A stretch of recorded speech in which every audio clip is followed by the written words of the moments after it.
സമരാഗ്നി പ്രക്ഷോഭയാത്രയുടെ ഭാഗമായി ജനകീയ സദസ്സ് സംഘടിപ്പിച്ചു. ഓച്ചിറ മണ്ഡലം കോൺഗ്രസ് കമ്മിറ്റിയുടെ നേതൃത്വത്തിലാണ് ഓച്ചിറയിൽ ജനകീയ സദസ്സ് നടത്തിയത്.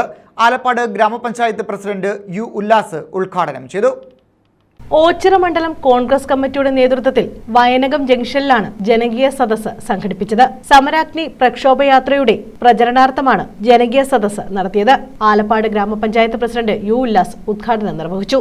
ഈ ജനകീയ സദസ്സിലെ പ്രധാനപ്പെട്ട ഒരു വിഷയം ചർച്ച ചെയ്യുന്നതിനായാണ് നമ്മൾ എല്ലാവരും ഇവിടെ കൂടിച്ചേർന്നത്. സാധാരണക്കാരായ ആൾക്കാർക്ക് ഒരു വരുമാനം ഉണ്ടാക്കിയെടുക്കുക എന്ന ലക്ഷ്യവുമായിട്ടാണ് തൊഴിലുറപ്പ് ആരംഭിച്ചത്.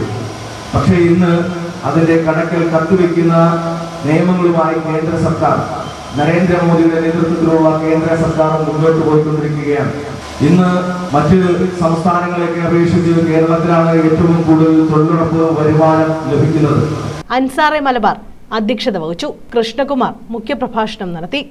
മഹാത്മാഗാന്ധിയെ പോലെയുള്ള ഈ നാടിന് വേണ്ടി പരിത്യാഗം ചെയ്ത് സ്വന്തം ജീവിതം പോലും സമർപ്പിച്ച ആ മഹാത്മാഗാന്ധിയെ പോലെയുള്ള ഈശ്വരശാലികളുടെ ഇച്ഛാശക്തികൾ, സർദാർ വല്ലഭായ് പട്ടേലിന്റെ ഏറ്റവും വലിയ ഉരുക്കുമുറ്റിയുള്ള ദാർഢ്യത്തോടു കൂടിയുള്ള ഏറ്റവും വലിയ തീരുമാനങ്ങൾ എടുക്കുവാനുള്ള തന്റെ ഇടമുള്ള ആർജവമുള്ള അവരുടെയൊക്കെ ധീരമായ നേതൃത്വങ്ങൾ, വികസന പ്രവർത്തനങ്ങൾക്ക് അമരത്വം നൽകുവാൻ ഇന്ത്യൻ നാഷണൽ കോൺഗ്രസ് പ്രാപ്തമാണെന്ന് പ്രഖ്യാപിച്ച ദീർഘവീക്ഷണമുള്ള പ്രധാനമന്ത്രി ജവഹർലാൽ നെഹ്റു.